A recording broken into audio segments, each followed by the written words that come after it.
Hello guys, how are you. आज हम लोग दूसरे वीडियो लेक्चर में पढ़ेंगे कि अर्थशास्त्र क्या है, what is the meaning of economics and what is the subject matter of economics.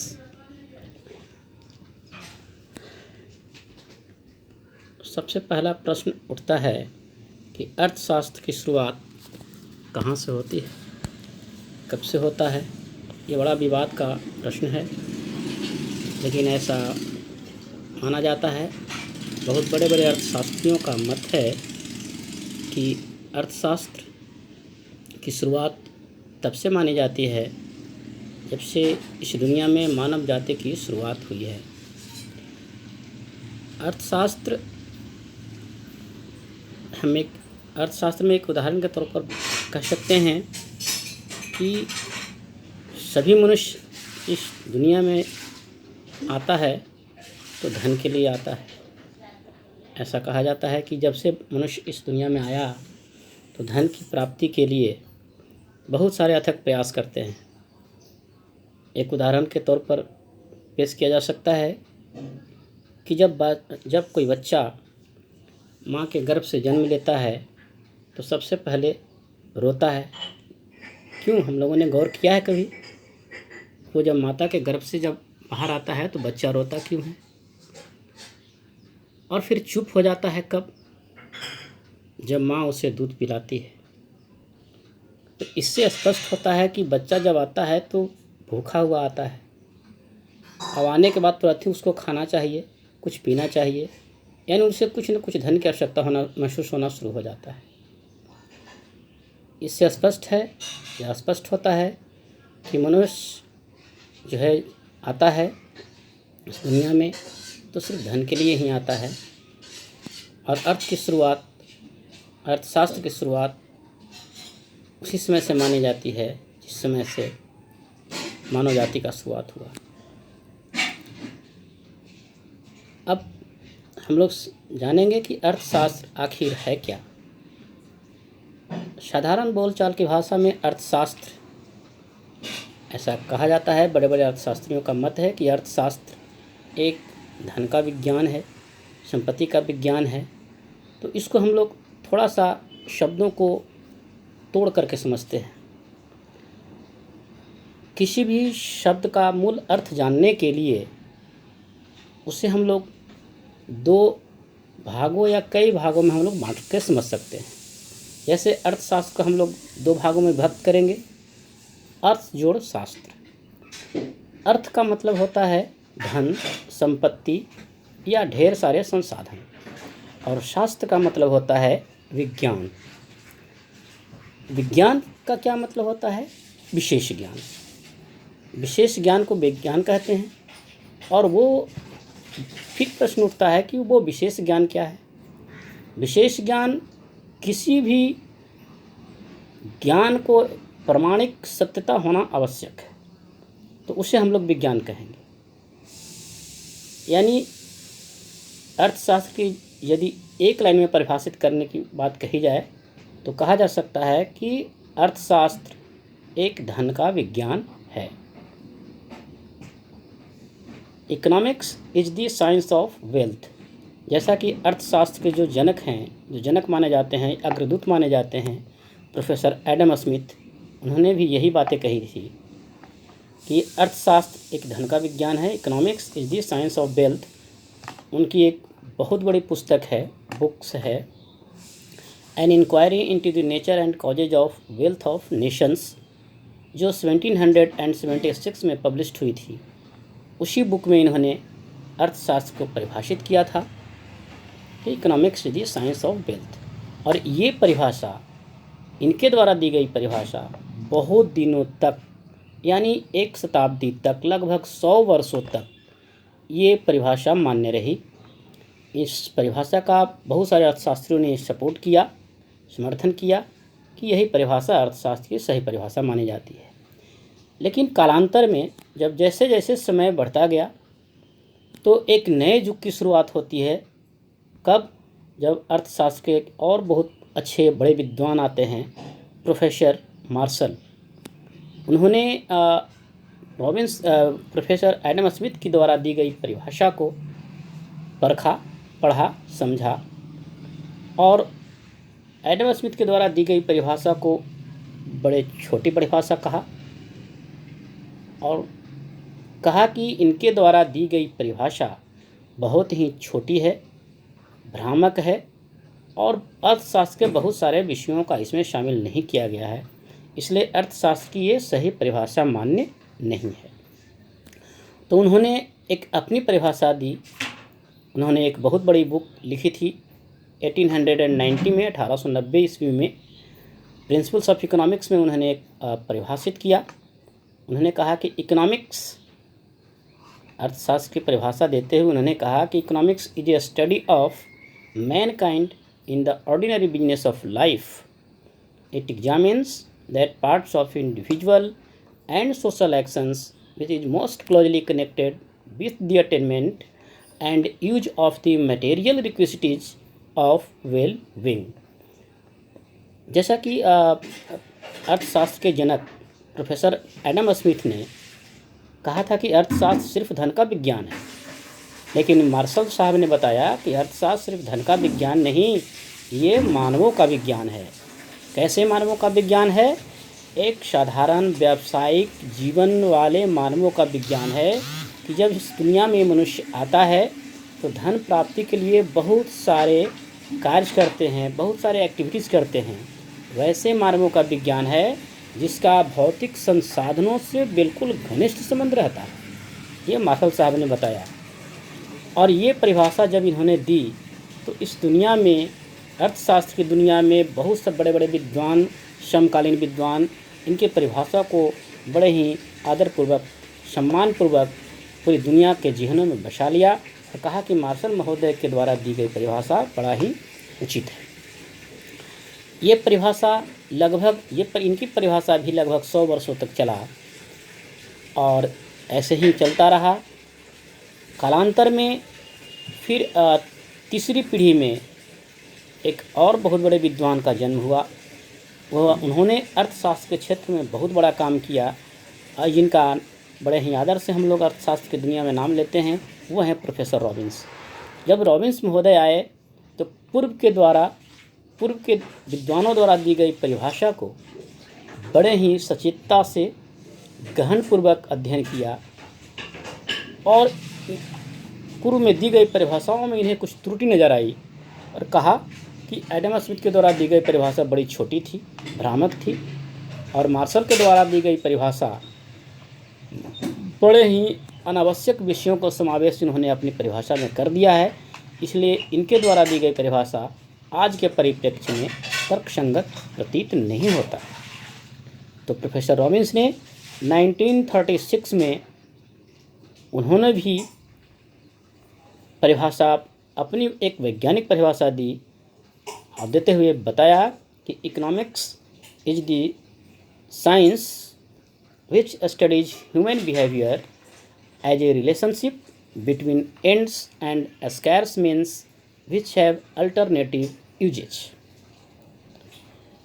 जब प्रोफेसर रॉबिन्स महोदय ने अर्थशास्त्र की ये साइंटिफिक परिभाषा दी तो 20वीं शताब्दी में, इट मीन्स 1936 में, जितने सारे विद्वान थे अर्थशास्त्र के, सभी लोगों ने बड़े ही सहृदयता से समर्थन किया और कहा कि प्रोफेसर रॉबिन्स के द्वारा दी गई परिभाषा बड़े ही वैज्ञानिक है, तर्कसंगत है और आज के परिप्रेक्ष्य में बड़े ही अच्छे से लागू होता है, इसलिए यही परिभाषा मान्य है। 3 बड़े विद्वानों की परिभाषा देखने के बाद एक चीज़ तो बड़ी समानता से प्रतीत होती है, तीनों परिभाषा में एक समानता देखने को मिलती है कि अर्थशास्त्र, डिफिनिट रूप से सभी विद्वानों ने अर्थशास्त्र को विज्ञान माना है, और विज्ञान मानने के पीछे उन्होंने तर्क दिया है कि जो भी सिद्धांत और नियम अर्थशास्त्र में बताए गए हैं उस नियम और सिद्धांत का एक प्रमाणिक सत्यता है, प्रमाणिक बातें कही गई है, इसलिए इसे विज्ञान माना है। इसके बाद अर्थशास्त्र की 3 परिभाषाओं के बाद एक आधुनिक परिभाषाएं भी दी गई है जो अमेरिका के बहुत बड़े अर्थशास्त्री थे प्रोफेसर P.A. सैमुअल्सन महोदय, उन्होंने विकास से संबंधित परिभाषाएं दी है। उन्होंने अर्थशास्त्र को सीमित साधन एवं असीमित साधनों से संबंध को बताते हैं और उनकी चुनाव को समस्याओं को सम्मिलित करते हैं। सैमुअल्सन के अनुसार अर्थशास्त्र की विषय सामग्री में सीमित साधनों का वितरण एवं आर्थिक विकास दोनों पहलुओं को सम्मिलित करके उन्होंने बताया है। इसलिए अर्थशास्त्र का ये 4 परिभाषाएं अर्थशास्त्र के अर्थ को स्पष्ट करने के लिए काफ़ी माना जाता है। तो अब हम लोग शायद समझ गए होंगे कि अर्थशास्त्र आखिर है क्या। अर्थशास्त्र के अर्थ को समझने के बाद ये प्रश्न उठते रहते हैं कि आखिर what is the subject matter of economics, कि अर्थशास्त्र का सब्जेक्ट मैटर क्या है। अर्थशास्त्र का विषय वस्तु के बारे में पूरी दुनिया के विभिन्न अर्थशास्त्रियों ने अर्थशास्त्र के अभिप्राय को एवं अर्थशास्त्र की विषय सामग्री को भिन्न भिन्न रूपों में प्रस्तुत किया है। बहुत सारे अर्थशास्त्रियों के भिन्न भिन्न दृष्टिकोणों को हम लोग 4 वर्गों में बांट करके अर्थशास्त्र की विषय सामग्री का विश्लेषण कर सकते हैं। समझ रहे होंगे कि अर्थशास्त्र की विषय सामग्री को समझने के लिए हम लोग विभिन्न विद्वानों द्वारा दी गई विभिन्न प्रकार के 4 दृष्टिकोण के द्वारा हम लोग अर्थशास्त्र की विषय सामग्री को जान सकते हैं। विभिन्न अर्थशास्त्रियों द्वारा अर्थशास्त्र की भिन्न भिन्न विषय सामग्री को सम्मिलित किया गया है। इसमें पहला है वेल्थ रिलेटेड कॉन्सेप्ट, धन संबंधी विचारधारा। बड़े ही classical economist professor Adam Smith, J.B. Say, walker तथा सीनियर साहब ने धन एवं इसके अर्जन, वितरण एवं प्रयोग को अर्थशास्त्र की विषय सामग्री में सम्मिलित किया है। एक बार फिर से समझें हम लोग कि जितने भी प्रतिष्ठित अर्थशास्त्री हुए, जैसे एडम स्मिथ, J.B. से साहब, वॉकर साहब या सीनियर साहब ने धन तथा इसके अर्जन, वितरण एवं प्रयोग को अर्थशास्त्र की विषय सामग्री में सम्मिलित किया। इन अर्थशास्त्रियों ने अर्थशास्त्र की विषय वस्तु में आर्थिक मानव एवं उनकी क्रियाओं को सम्मिलित किया। एडम स्मिथ के अनुसार, जैसा कि एडम स्मिथ ने कहा था कि अर्थशास्त्र धन का विज्ञान है, उन्होंने अर्थशास्त्र की विषय वस्तु को क्या माना? धन माना, कि उसका विषय वस्तु धन है। नेक्स्ट, दूसरे प्रकार के जो अर्थशास्त्री आए, उनके विचारधारा को हम लोग कल्याणवादी विचारधारा कह सकते हैं या कहते हैं, वेलफेयर कॉन्सेप्ट। मार्शल एवं उनके समकालीन अर्थशास्त्रियों ने अर्थशास्त्र की विषय सामग्री में धन के महत्व को मानव कल्याण के विचार की स्थापना। कल्याणवादी विचारधारा के अनुसार अर्थशास्त्र की विषय सामग्री में उन आर्थिक क्रियाओं को सम्मिलित करना चाहिए जिनका संबंध भौतिक कल्याण से होता है। जैसा कि मार्शल महोदय ने बताया है कि अर्थशास्त्र का विषय वस्तु धन नहीं बल्कि मानव कल्याण है। तीसरी विचारधारा है दुर्लभता संबंधी विचारधारा, स्कार्सिटी कॉन्सेप्ट। दुर्लभता संबंधी विचारधाराओं में सबसे प्रमुख रॉबिन्स महोदय का नाम सबसे आगे है। अर्थशास्त्र के विषय सामग्री में सीमित साधन एवं असीमित साध्यों से संबंध को चुनाव समस्या को सम्मिलित किया है। रॉबिन्स महोदय ने कहा है कि अर्थशास्त्र का विषय वस्तु चुनाव की समस्या है, सीमित साधनों की समस्या है। रॉबिन्स के विचार में अर्थशास्त्र की विषय सामग्री में मानव व्यवहार की उन क्रियाओं को सम्मिलित किया जाता है जिनमें मानव अपने सीमित साधनों तथा अपनी असीमित आवश्यकताओं की पूर्ति करने का प्रयास करता है। अब चौथी जो विचारधारा आया है अर्थशास्त्र में या जो है वो है growth concept, growth centralised concept, विकास केंद्रित विचारधारा। इसे हम लोग आधुनिक विचारधारा भी कह सकते हैं या कहते हैं कि आधुनिक अर्थशास्त्रियों ने विकास केंद्रित क्रियाओं को अर्थशास्त्र की विषय सामग्री में सम्मिलित किया है। इनमें सबसे प्रमुख नाम बहुत बड़े विद्वान प्रोफेसर P.A. सैमुअल्सन के अनुसार अर्थशास्त्र की विषय सामग्री में सीमित साधनों का वितरण, distribution of limited resources and economic development, ये दोनों पहलुओं को सम्मिलित किया जाता है।